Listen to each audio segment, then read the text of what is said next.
छत्रपती संभाजीनगरपासून जवळ असलेल्या खवड्या डोंगरावर पडून 3 जणांचा मृत्यू झाला आहे। छत्रपती संभाजीनगरमध्ये दुर्दैवी घटना झाली। एक व्यक्ती जे आहे ते आत्महत्या करत होते, त्यानंतर त्यांना वाचवताना आईवडिलांसुद्धा मृत्यू झाला अशी प्राथमिक माहिती आहे। आपल्यासोबत माजी सरपंच आहेत त्या भागाचे आणि त्यांनी ही सगळी घटना पाहिली।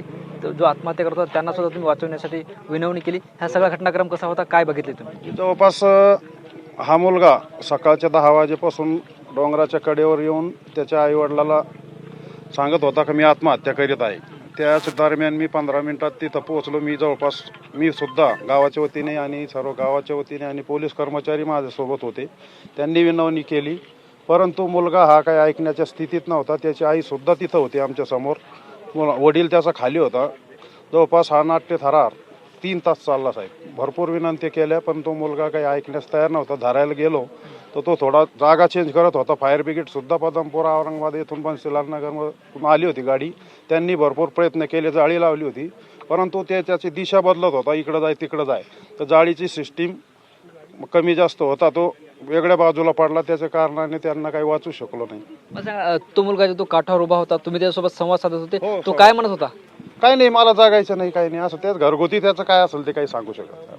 त्याची आई त्याच्याशी बोलत होती, बाळा तू काय ऐकलं, काय बोलताना ऐकलं? काही नाही, ती म्हणत होती उडी नको मारू, मग आपलं आयुष्य खराब होईल, असं तसं एवढंच बोलत। आता मला सांगा, तो घटनाक्रम कसा होता?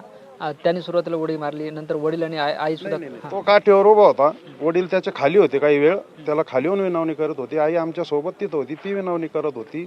पण आम्ही त्याला बोलता बोलता वडील खाली येऊन आले आणि डायरेक्ट त्याला धरायला गेले तर तो मुलानं बॅलन्स आउट ऑफ होता। त्याच्याबरोबर वडील पण गेले।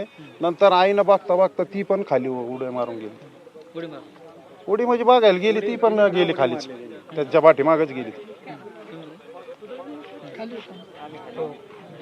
तुम्ही सुद्धा खाली होते, काय करत होते? त्याला जाळी पकडेल होती आम्ही खाली पकडायसाठी, टिक्स त्याने आम्ही जाळी पकडायला गेलो, बरोबर बाजूला मोठा दगड होता, त्या दगडावर येऊन पडला तो। आम्ही बाजूला दगडासाठी पकडताना हलायलाच जागा नव्हती, जाळी मोठाले दगड होते। एकाला धरायला गेले की दोघांना उडी आणली सोबत, हा, आणि नंतर मम्मींना आणली त्यांच्या।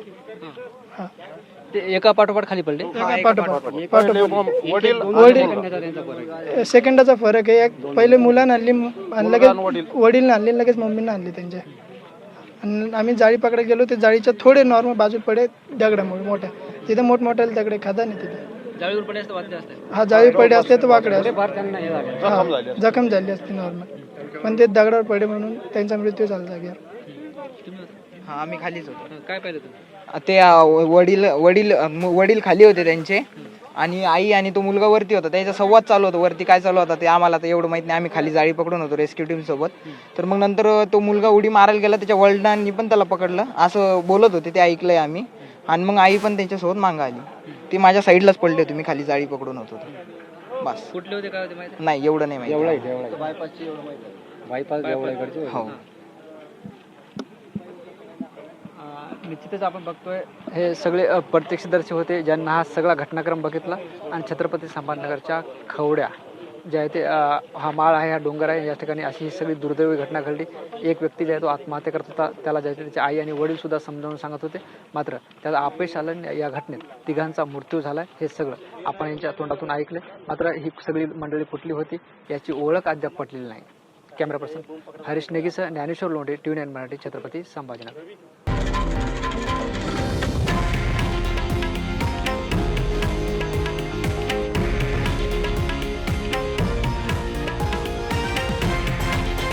हे आहे देशातील नंबर 1 न्यूज नेटवर्क आणि आपण पाहत आहात TV9 मराठी, एकमेव।